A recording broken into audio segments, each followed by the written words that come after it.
Hello friends. I'm going to make 2 different videos. I'm going to try this week, and I might finish out the year doing it this way. I want to do one video that has more explanations for how to do the memory work. And I want to do one video that is just real quick, one that you could use day by day if you'd like to. We can just get through the material faster. So just wanting to make things useful. Okay, so this is going to be the one with explanation. So let's see, we are in our, rectangle, square, triangle. We're in our 4th out of 5 weeks of learning the equations for geometry for different shapes. So this week is circle. We're just forming a circle with our hands, going around in a circle and doing the area of a circle equals, sorry, that's the wrong tune.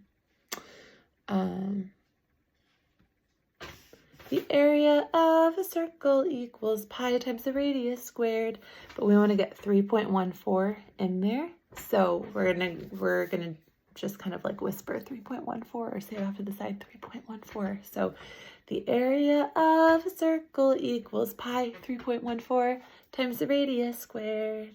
The area of a circle equals pi 3.14 times the radius squared. Okay, and then Latin, we're doing the second half of John 1:5. First in Latin, et tenebrae eam non comprehenderent, and the darkness did not comprehend it. So, et tenebrae eam non comprehenderent, and the darkness did not comprehend it. Science, what is the difference between an acid and a base? An acid donates a hydrogen ion, and a base accepts a hydrogen ion. And I was telling them an easier way to remember this is to put it to a little bit of a rhythm. So first we're donating the acid, and then we're accepting hydrogen ion. So let me back up a little bit. So what is the difference between an acid and a base? We go, an acid donates a hydrogen ion, and a base accepts a hydrogen ion. An acid donates a hydrogen ion, and a base accepts a hydrogen ion. Just kind of makes it a little bit fun. So first, giving away, the acid gives away the hydrogen ion, the base accepts it. Sentence parts, clause. We're doing this one to a rhythm as well, just like we have with subject and predicate. So we do a clause is a group of words that contains both a subject and a verb. In class, they wanted to start it out slowly and gradually get faster and faster and faster and faster and faster until they were speed talking. So a clause is a group of words that contains both a subject and a verb. Okay, timeline. The signs for this timeline are so much simpler. So we just have Lincoln's War between the states, then reconstruction of, just rebuilding, the southern states. For Dominion of Canada, we're just doing the sign for Canada. Dominion of Canada. Otto von Bismarck unifies, we've used the sign before, unifies Germany. So Germany, left hand is like this, right hand connects, and you can kind of do a little finger waggle. So Otto von Bismarck unifies Germany. Boer Wars in Africa. So B for Boer Wars in Africa. We don't even have to do the sign for Africa, just Boer Wars in Africa. And then Spanish-American War, we're going to do S-A. Spanish-American Wars. And then the Progressive Era, this is the sign, I guess, for progression, for moving forward. So the Progressive Era. So Lincoln's War between the states, Reconstruction of the Southern states, Dominion of Canada, Otto von Bismarck unifies Germany, Boer Wars in Africa, the Spanish-American War, the Progressive Era. History. We have Tell Me About NATO. So in 1949, so we're going to go 1949, that's ASL for 9, the United States and its allies formed NATO to resist the spread of Soviet and communism. Okay. So, United States allies, this is the sign for friends. NATO, we're doing like, you're like doing just a capital N in the air. So, United States in 1949, the United States and its allies, friends, formed NATO to resist the spread of Soviet. So this is the sign for Russia right here on your hips. And then communism, do a C, and okay, so in 1949, the United States and its allies formed NATO to resist the spread of Soviet communism. Highly recommend doing that with the tune. If you have the app, you can use it there. There's the CDs. Also, if you just type into Google, oh yeah, and you can listen to it on CC Connected.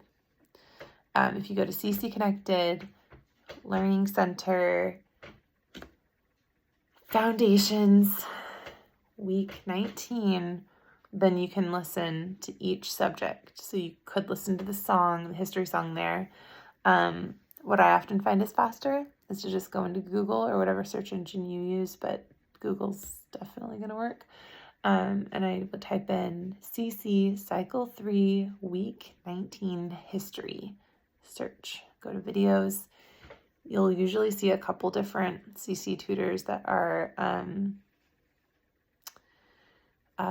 singing it or showing you the signs that they do.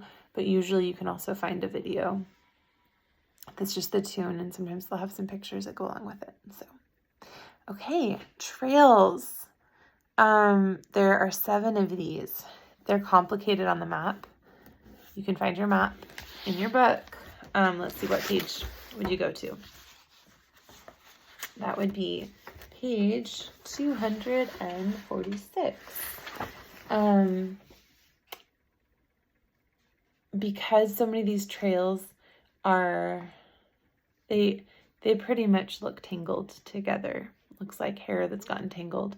So instead of following some of these trails with their pens, I had them follow them with their fingers. So Cumberland Road starts in Chesapeake Bay, goes east all the way over. It goes like across in the north of the Ohio River. And then there's the Santa Fe Trail, which starts over on the Missouri River. That one splits into and comes back together. And then it ends down in a point around Santa Fe. Then there's the Mormon Trail, which starts in the Eastern Woodlands Territory on the east side of the Mississippi River, and it ends right over by the Great Salt Lake. Then there's Gila Trail. That one starts where the Santa Fe Trail left off, and it dives down and goes west into southern Arizona. Then there's the Old Spanish Trail.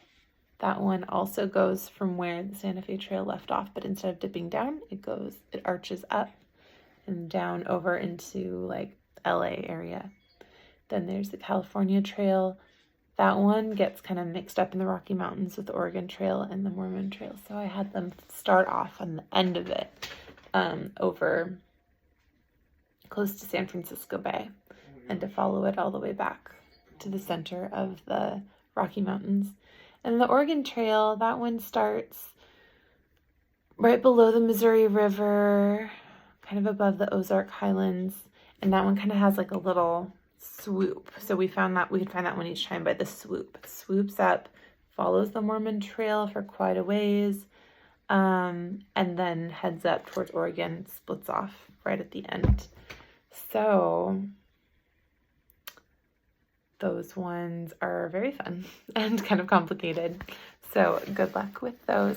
I think I'll send you, there's a guy that I follow, some of his content. He's a CC dad, and he puts together some funny videos. Sometimes they're just like a little too cheesy, but he has a video that I thought was somewhat helpful and kind of fun.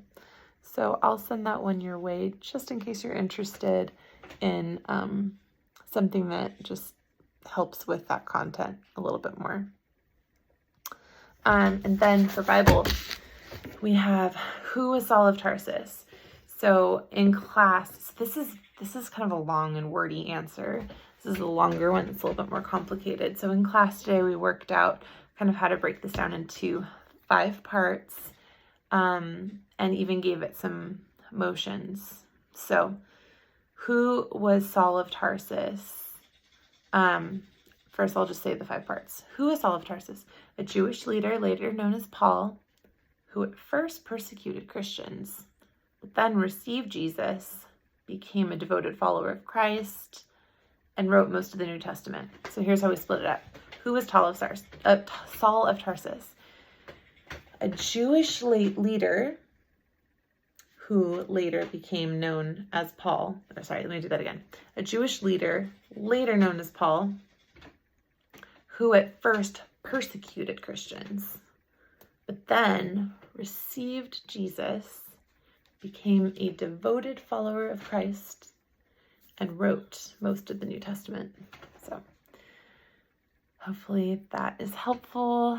Remember to bring blankets again next week for our fine arts orchestral listening sessions.